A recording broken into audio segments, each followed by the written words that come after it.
Hi, this is Usha. Welcome to Rathod's IAS classes. Today in this lecture, we are going to discuss current affairs of 6th March 2021. In this lecture, we are going to discuss 7 topics which are very much relevant to UPSC. So let's get started with our discussion and let us see first article.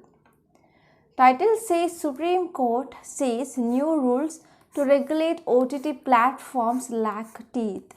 So this article mainly focusing on new rules that came up by government recently, and in this context Supreme Court mainly says that whatever rules that came up by government to regulate this OTT over the top platforms, they do not contain teeth.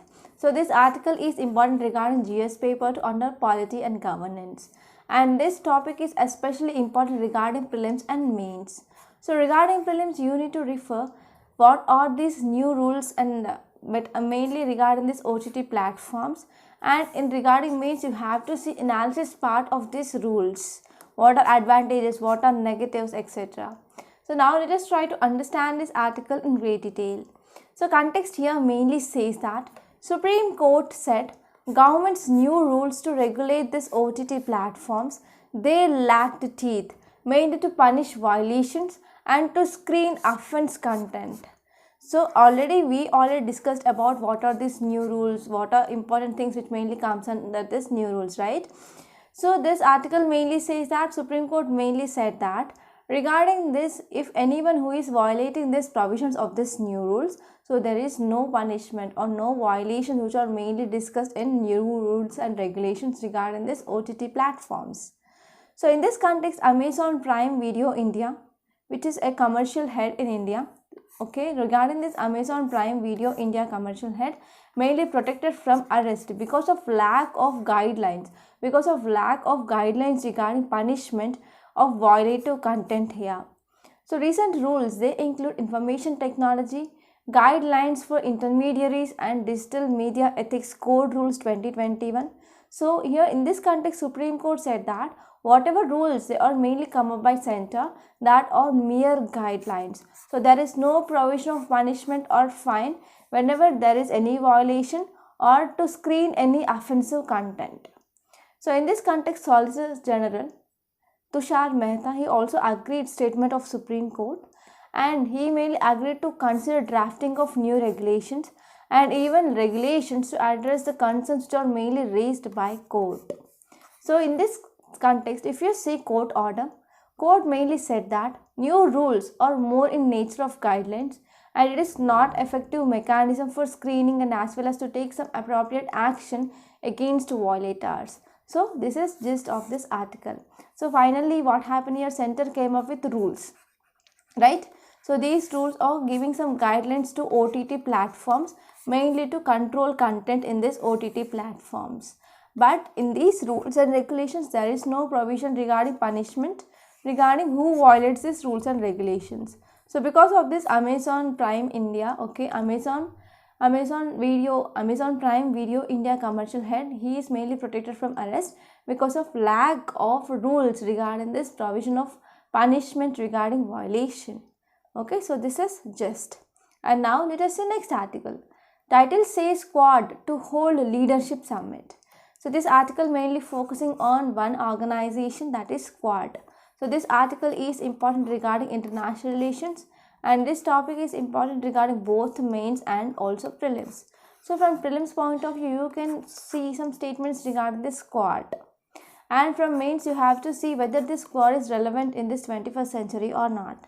So now let us try to understand this article in great detail. So context mainly says that leaders of Quad, that is Australia, India, Japan and US, they will soon meet virtually for first ever summit under this Quadrilateral Security Agreement. So under this Quad, they are mainly going for first virtual summit here. So if you see these details, mainly Australian Prime Minister said that four-power security dialogue was central to US and Australian point of view, mainly regarding Indo-Pacific region. So this Indo-Pacific region is very important because almost 1/3 of trade that will happen to this Indo-Pacific region, and as well as it is very much rich of resources, and also we are seeing there is increased presence of China. So mainly to counter this China, these Quad mainly struggling to protect freedom of navigation in this Indo-Pacific region. Okay, and if you see some facts regarding this Quad, Quad is mainly stands for Quadrilateral Security Dialogue. So it is mainly an informal strategic dialogue between India, USA, Japan and Australia. So this Quad mainly share objectives mainly to ensure and to support free, open and prosperous Indo-Pacific region. So this is important aim and objective of this Quad. So if you see idea of this Quad mainly came up first by Japanese Prime Minister in year 2007. So later on in 2012 again this idea floated the concept here. So they came up with Asia's Democratic Security Diamond. So in this concept mainly involves Australia, India, Japan and US mainly to safeguard maritime commons from Indonesia, from Indian Ocean to Western Pacific. So it mainly contains Indo-Pacific region. So later on in 2017, India, Australia, Japan and US, they gave shape to long pending Quad coalition. So this Quad mainly formed in year 2017. And they started developing a new strategy mainly to keep critical sea routes mainly in this Indo-Pacific region free of any influence. They mainly want to promote freedom of navigation in this Indo-Pacific region. So if you see Indo-Pacific region, there is one important choke point, that is Strait of Malacca, and almost 1/3 of world's trade mainly happens to this Strait of Malacca. So mainly here this Quad group mainly wanted to promote this freedom of navigation, especially in this Strait of Malacca here, and there is no need of anyone's influence in this Strait of Malacca. So this is some important facts regarding this formation of Quad. And if you see some significance of Quad, there are important significance here is, first one is it gives mainly an opportunity for like-minded countries like India, Australia, Japan and USA to share notes and also to share some collaboration on projects of this mutual interest in this Indo-Pacific region. And next one is it will provide a shared vision of an open and also free Indo-Pacific, that is mainly to promote freedom of navigation in this region. And next one is it also provides an avenue for interaction among India, Australia, Japan and US, and should not be seen in exclusive context. So these are some important significance of this Quad. So these are some important things that you should remember regarding this article. And now let us see next article. Title says disengagement key for progress in ties. So this article mainly focusing on Indo-China disengagement. So this article is important regarding GS paper 2 under international relations again. So now let us try to understand this article in a great detail. So we already talking about this Indo-China disengagement from April 2020 onwards. So as we know, from May 2020 onwards, there is military standoff that is seen at line of actual control region. So in that line of actual control, this is mainly led to Galwan Valley incident. So in this Galwan Valley incident, 20 soldiers of Indian side, they lost their life.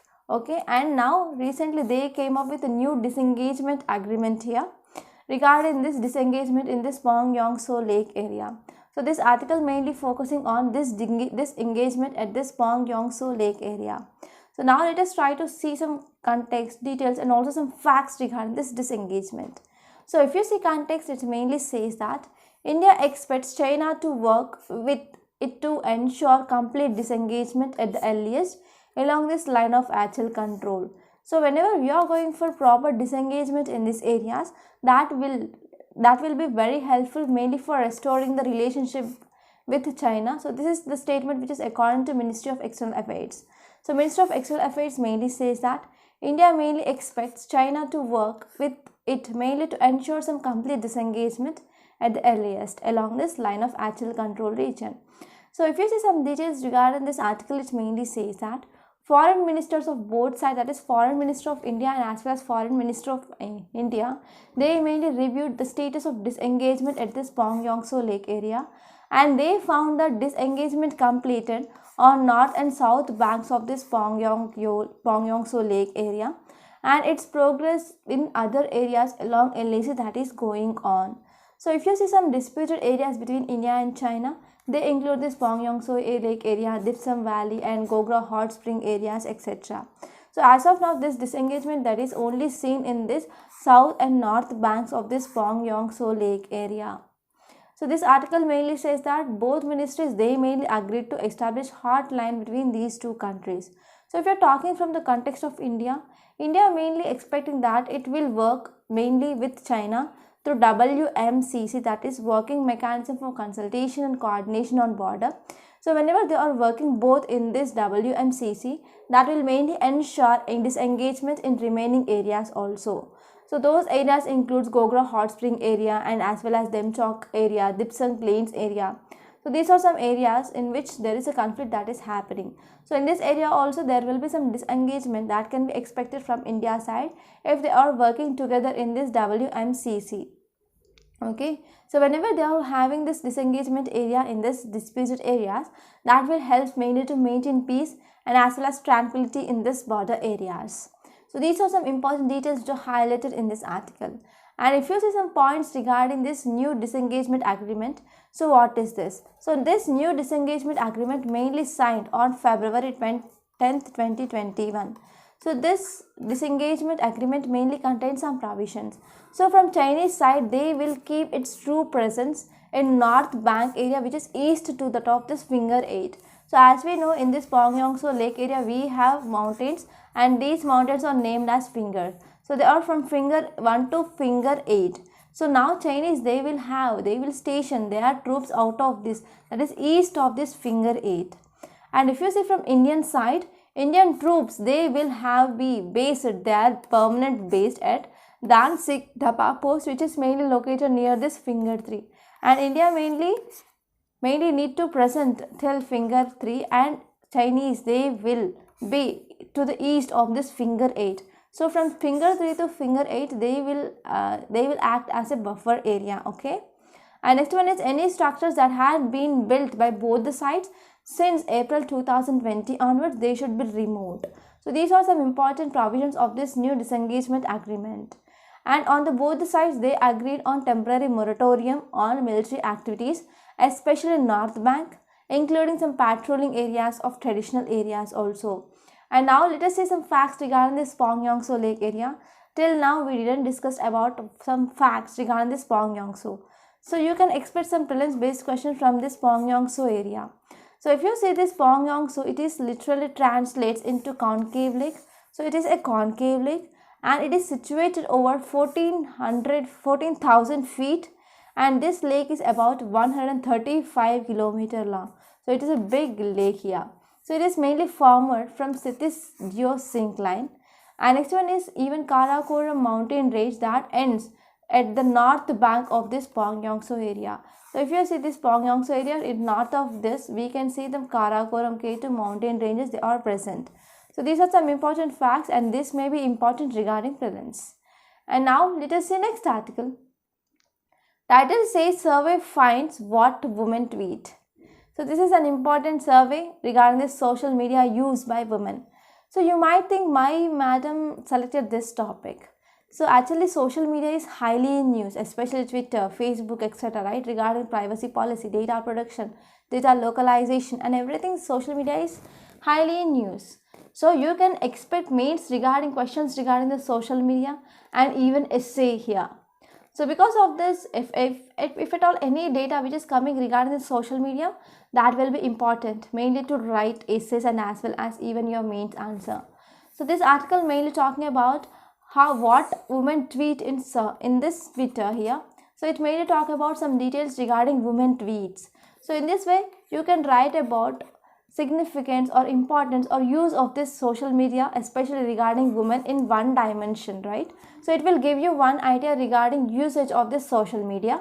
So because of that thing, I mainly choose this article for today's discussion. And now let us try to see what are important details which are highlighted in this article. So this article mainly talking about what women tweet. So context mainly says that an independent research commissioned by Twitter on how Indian women use this microblogging site, and they revealed that 9 top conversational themes, they are mainly selected by women, and they mainly post these tweets regarding this 9 conservational themes. They include passion, points and interest. Next one is current affairs, celebrity moments, communities and social changes. So these are some themes which are mainly used by women in Twitter.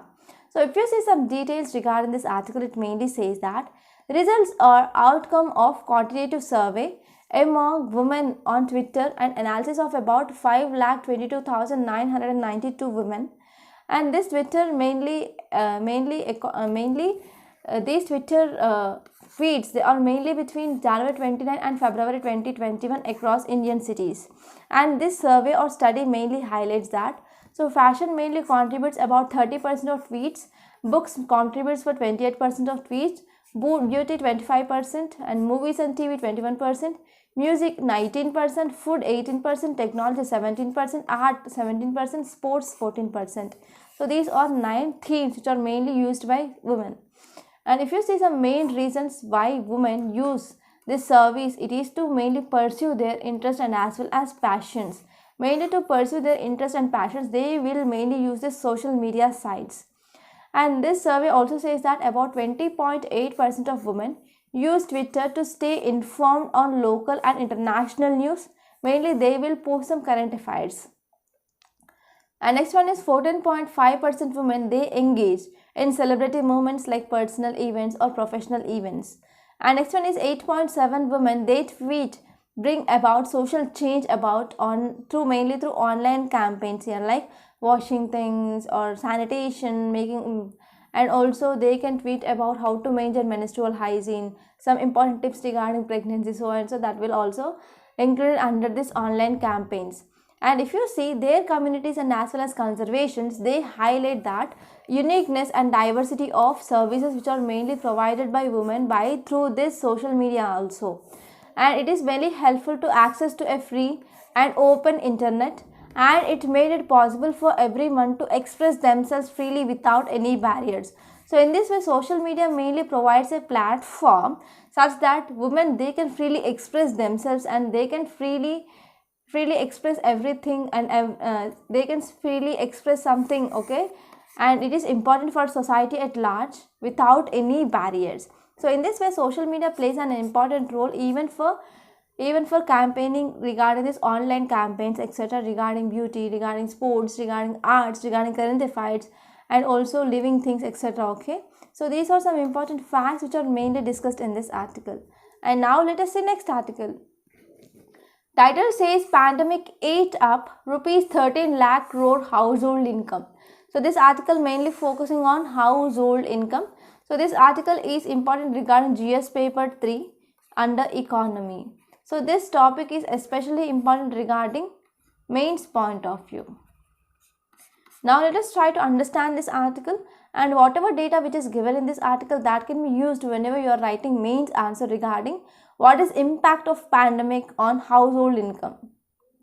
So if you see context, it mainly says that household have lost a whopping of rupees 13 lakhs crore of their income from pandemic induced job losses. So because of pandemic induced job losses, that led to loss of about rupees 13 lakh crore for household. So it is according to report by UPSC Securities India. So in this context, this report mainly highlights two things. First one is economy losing momentum by mid-2021. So because of some slowdown in consumption demand. So because of loss of income to households, so they will not go to market and they will not go for demanding of goods and services in market. So because of this, there will be slowdown of consumption demand that is seen. So because of this slowdown of this consumption demand, we can see economy losing momentum in mid-2021. And if you see some more details here, in quarter 2, we saw there is GDP contraction of about 7.5%. And in quarter 3 and quarter 4, we are seeing some signs of recovery here. So what might be reasons for signs of recovery? There is revival of new investments into our economy, and as well as there is easing of financial sector stress, and we also going for unlocking phase, and also there is demand mainly driven by festive season. So these are some important reasons that led to revival of our economy in quarter 3 and quarter 4 of this financial year. So this is just of this article. I hope it is clear. And now let us see next article. So before seeing this article, I want to make a small announcement on this platform. We came up with this current affairs package course. In this course, we are exclusively focusing on current affairs and also mains answer writing practice. So if you ask me what is importance of current affairs, about 50 to 60% of questions, either it may be prelims or mains or even interview, you can expect questions from this current affairs. So if you are getting any static based questions, they are also related to maximum current affairs. So mastering of current affairs, it is an important key to clear UPSC. And if we are talking about this mains answer writing practice, I want to say one thing. Without proper answer writing skills, you cannot clear UPSC for sure. So on first day onwards, you need to focus on this, how to improve your mains answer writing skills or writing skills. And if you are joining this course, we also provide you prelims practice questions, okay, on weekly basis along with video solutions. So in this way, this course is exactly focusing on demand of UPSC. So please don't take this course as a choice. Please try to join this course as soon as possible, okay, and achieve your dream of clearing UPSC. And we also came up with a free trial of this current affairs package. Okay, this will help to understand how this course will run.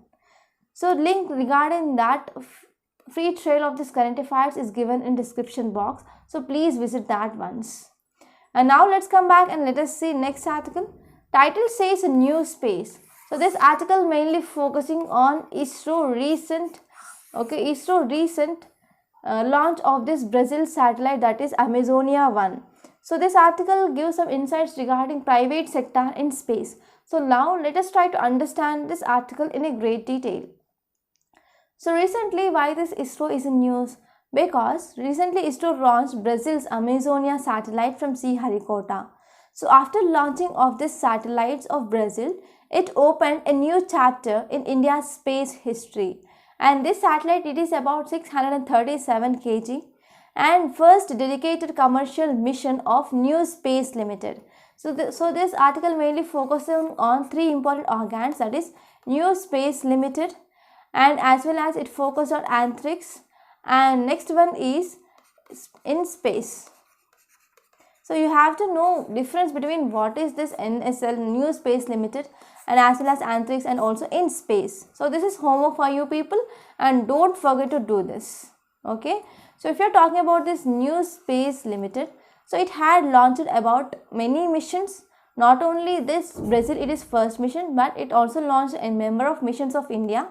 So one of important primary missions includes RESAT-2BR1 and as well as Earth Observation Satellite 1 here. So if you are talking about this New Space Limited, this New Space India Limited, it is a 2-year-old commercial arm of Department of Science. So recently it launched Amazonia 1 and along with 18 other satellites here. So it is one of first fully commercial mission of ISRO. So if you are talking about India's launches, India launched about 342 foreign satellites mainly from 34 countries by using this Polar Satellite Launch Vehicle. And many of them have involved in ISRO's first commercial entity, that is Antrix Corporation. So Antrix Corporation also went for launching of this foreign satellites also. And recently we came up with this InSpace. InSpace mainly cleared by our cabinet in year 2020 here. Okay. So regarding this InSpace, it mainly stands for Indian National Space Promotion and Authorization Center. It is a regulatory agency, and this agency mainly plans an independent tribunal to adjudicate disputes along these private space entities. And it is also having potential mainly for exploration or explosion of market opportunities from these space applications. So in this context, NSIL, so this NSIL is mainly expected to move just as a marker of ISRO technology, and it need to find some new business opportunities, and as well as these new business opportunities that will helpful mainly for expansion of this sector in this space operations. So in this context, what is need? So we must consider the ways of this space startups, and we need to reach out to the rural areas, and in these rural areas we need to facilitate more recruits from India's young to facilitate careers in this space applications and as well as sciences. So this is need, or this is way forward. And if you see some facts regarding this InSpace, so creation of this InSpace, it is a part of our reforms in our space technology, and important aim of this InSpace here is to give boost to private sector participation, mainly in entire range of space activities. And this in space, it is also expected to handhold and to promote and even to guide private industries in this space activities. Mainly we are going for encouraging, and as well as we are coming up with policy which are mainly friendly regarding this regulatory environments of this private sector in this space. And also we are going to have some reorient space activities from supply driven towards demand driven. So whenever we are going towards this demand driven space activities here, that will mainly ensure optimum utilization of national space assets. So what is need of in space? So first important thing here is India is one of among a handful of countries with advanced capabilities in space sector. So in space sector also there is day by day technology is increasing in India. So because of this we need this type of regulating authority, because mainly we are mainly aiming to enhance private sector in this space.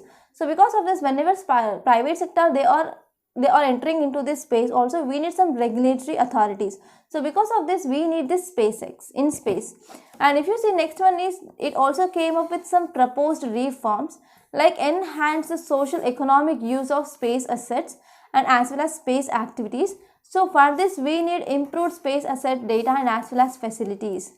And next one is this in space will plays an important role or major role in technological advancement, and as well as it is very much helpful for our industrial base also. So because of this we need this in space. So these are some important details which you need to know regarding this article. And now let us see next article. Title says patching the gaps in India's cyber security. So this topic mainly talking about this India cyber security. So this topic is very much important regarding GS paper 3 under defense, and it also comes under the science and technology. And this topic is especially important regarding mains. Now let us try to understand this topic in great detail. First, author mainly talked about why this cyber security in news, and also he gave some examples like earlier cyber security threats or attacks in India, and also what government came up regarding this, how to deal with this cyber security attacks, and also last it talks about what is need or what is way forward. First one is background, second one is attacks that happened earlier in India, and next it talked about what our government came up with, what are interventions that are came up with government mainly to deal with this cyber security attacks, and finally way forward or need. And if you see context here, recently US based cyber security firms, they mainly came up with report. So this report mainly said that cyber attacks that led to possibility of power outrage in Mumbai on October 13, 2020. So this attack mainly done by Chinese state sponsored group. So even recently Maharashtra Cyber Cell also came up with report. It mainly showed that there is grid failure that was potentially because of result of some cyber attack. So in this context, Union Power Ministry mainly denied this grid failure, which is mainly linked to this cyber security incident. And in this context, Union Power Ministry mainly blamed human error for failing of this grid. So if you're talking about cyber attacks earlier which happened in India, it is not only first time, but earlier we also faced some severe cyber attacks. So India has been attacked mainly by suspected Chinese state sponsored group in multiple times in past. So first one in 2009. So in this 2009 mainly there is suspected cyber espionage network, that is GhostNet. So this targeted many Indian embassies. And next one is researchers mainly found that cyber espionage operation. So name of that one is Shadow Network. So this Shadow Network mainly targeted Indian entities like military establishment, new publications, and as well as National Security Council Secretariat, etc. And next one is Stuxnet. So it mainly taken down this Iranian nuclear reactors. And next one is Suckfly. So this Suckfly mainly targeted not just government but also even private entities who are mainly providing some technological support to National Stock Exchange. And next one is D-Track. So this D-Track, it was first targeted this Indian banks, and later it also targeted even Kudankulam nuclear power plant in year 2019. So these are some examples where India faces some cyber attacks. So if you see what is institutional security, that is came up by our government. So from past 2 decades, that is from past 20 years onwards, India made a significant effort mainly at crafting institutional machinery to deal with this institutional security regarding this cyber security. And we are mainly focusing on cyber resilience spanning. So first one is under PMO, that is Prime Minister Office, which mainly includes within it, that is cyber portfolios also included in this Prime Minister Office. And next one is we came up with the National Security Council, and this National Security Council, it is chaired by National Security Advisor. So important key role of this National Security Council here, it is to shaping India's cyber policy ecosystem.